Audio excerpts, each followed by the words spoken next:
The State of Crypto is presented by Tron, connecting the world to the power of cryptocurrency.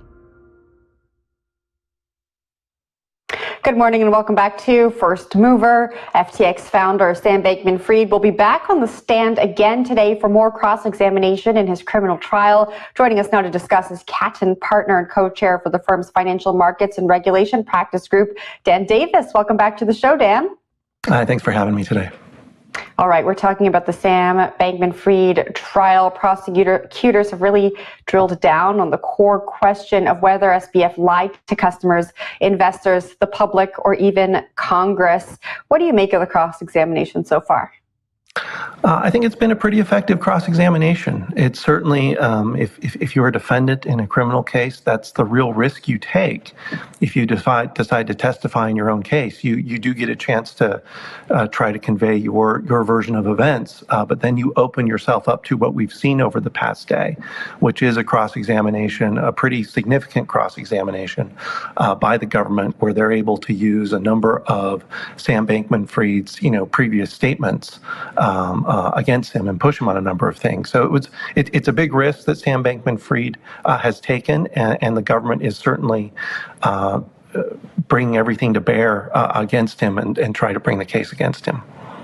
So had he not taken the stand, would some of the quotes, they use quotes that he made in public, the interviews post collapse, that he went on talking to Andrew Ross Sorkin, he did a whole Zeke Fox, etc.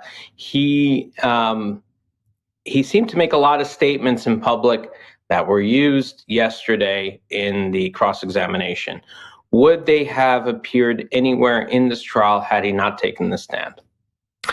It's always possible that they may have, but you almost guarantee that these types of statements will come in if you testify. It's much harder to get them in if he doesn't testify. And as you noted, a lot of the statements that he was cross-examined on happened in that time period after the FTX bankruptcy in November of 2022 and the time he was arrested in December of 2022. And so this is why a lot of defense counsel will suggest to their clients not to make these types of public statements. And this is the reason why, is because these statements can be used in your eventual trial.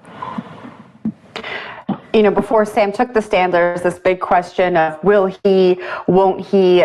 Some analysts, some experts said it would really be a Hail Mary if he were to take the stand and convince at least one juror that, maybe he was acting in good faith. How do you think it's going for him? Was this a good decision?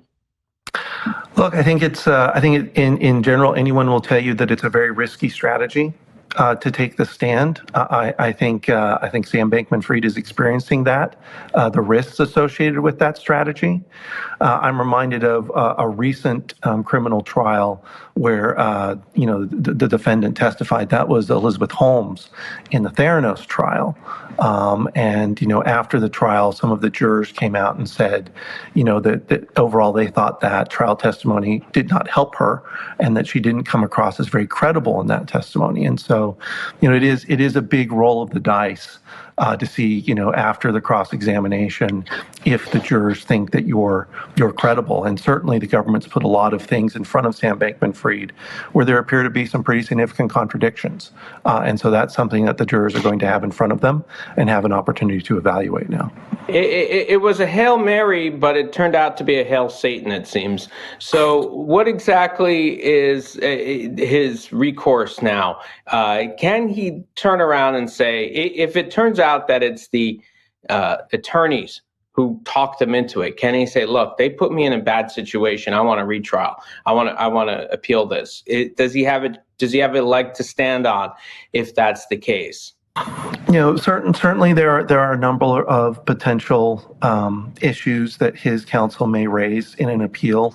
Basically, any evidence that the judge did not allow to be put forward in the case, there can be an argument that evidence should have been presented to the jury, and that a retrial is necessary.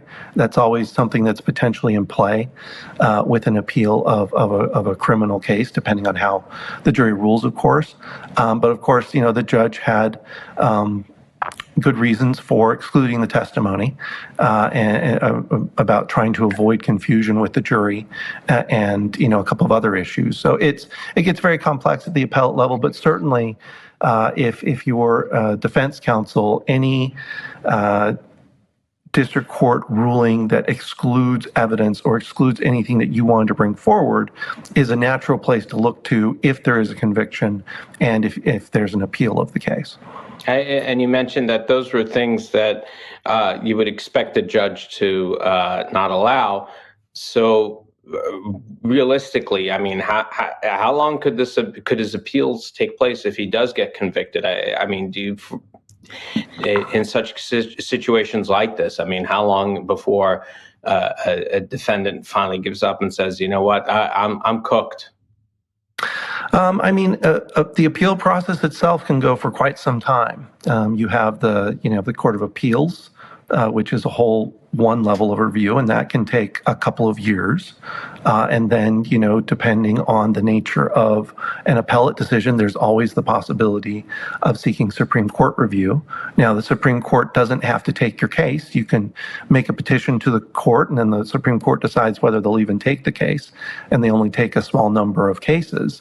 But even then, a Supreme Court part of the process itself can take an additional year or two. So it can take quite an amount of time, even after assuming there's a conviction here, for the appellate process to work its way through.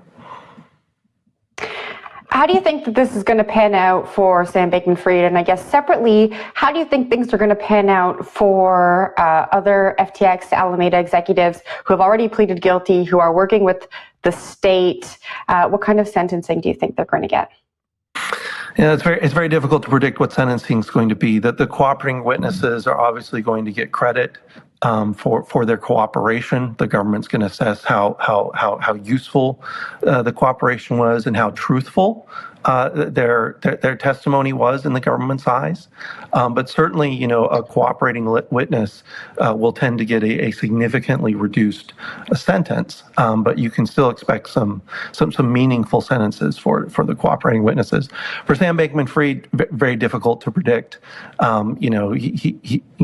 If there's a conviction, it could be on different counts. The different counts themselves carry different potential sentencing ranges. So there's a wide variety, assuming a conviction, what the nature of the sentence itself could be.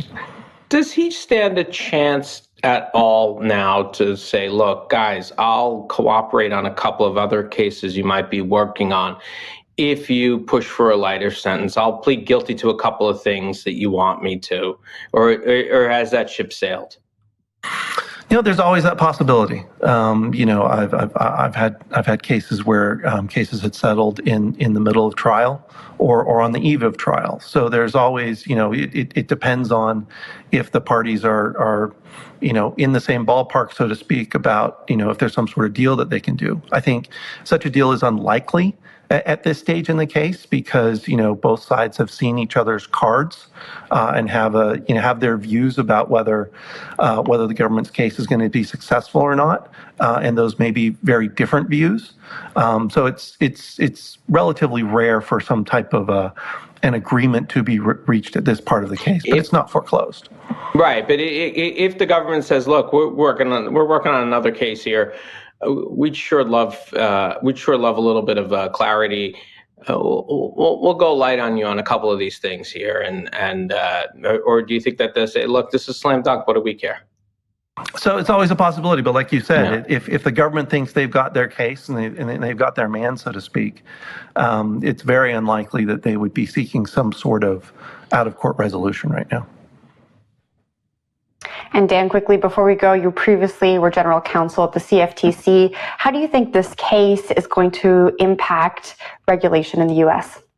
Well, I think it's already impacted regulation in the U.S. I think any regulator and any person in Congress wants to make sure what happened with FTX does not happen again.